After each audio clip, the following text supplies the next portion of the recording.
I don't know if you saw during COVID when I read them on Facebook Live. I went online and read all the books during COVID.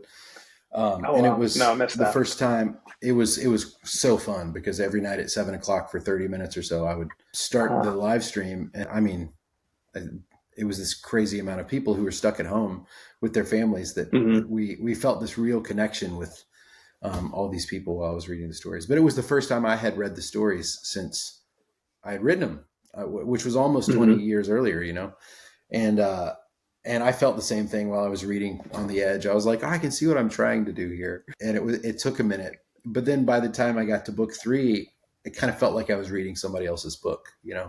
Huh. And so I think the lesson there is the only way to learn to write is to write. The only Hmm. like you can't. There are. I remember early on in my when I was trying to write the first book, I was talking to every author that I could track down for okay, which books should I be reading? What are the tips you should give me? And there's a guy named Reed Arvin, who's actually Rich Mullins' producer, Hmm.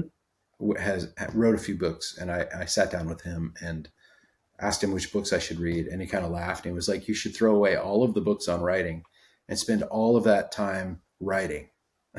Like the Hmm. only way you're going to learn to do this is to do it." And so that was the wake up call I needed to just stop procrastinating